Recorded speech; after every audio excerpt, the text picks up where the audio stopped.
Hi friends, இன்றைக்கி கடமா வறுவல் தான் பார்க்க போகிறோம். கடமா மீன் ஒவ்வொரு ஊர்லேயும் ஒரு பேர் சொல்லுவாங்க. கடம்பா மீன் அப்படின்னு சொல்லுவாங்க, கடமா அப்படின்னு சொல்லுவாங்க, கனவா மீன் சொல்லுவாங்க, ஆக்டோபஸ் சொல்லுவாங்க இங்கிலீஷில். ஒவ்வொரு ஊர்லேயும் ஒரு பேர் சொல்லுவாங்க. கடமா எப்படி க்ளீன் பண்ணணுன்னு தெரியாதவங்களுக்கு டிஸ்கிரிப்ஷனில் லிங்க் கொடுக்குறேன், அதை பார்த்து தெரிஞ்சுக்கோங்க. கடமா வறுவல் எப்படி பண்ணலான்னு பார்க்கலாம். வாங்க வீடியோக்குள்ளே போகலாம்.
கடமா வறுவல் இனிமேல் குழந்தைங்க வேண்டான்னு சொல்ல மாட்டாங்க. இந்த மாதிரி செஞ்சு கொடுங்க, எல்லா குழந்தைங்களும் விரும்பி சாப்பிடுவாங்க.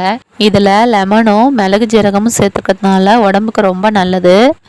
வறுத்ததுக்கப்புறம் லெமன் சாரும் பெப்பரும் கொஞ்சம் தூவி விட்டுருங்க. இது இன்னும் டேஸ்ட்டை அதிகப்படுத்தும், உடம்புக்கும் ரொம்ப நல்லது. குழந்தைங்க விரும்பி சாப்பிடுவாங்க. கடமா மீனுக்கு உங்கள் வீட்டிலலாம் என்ன பேர் சொல்லுவாங்கன்னு சொல்லுங்கள், நானும் கொஞ்சம் தெரிஞ்சுக்கிறேன்.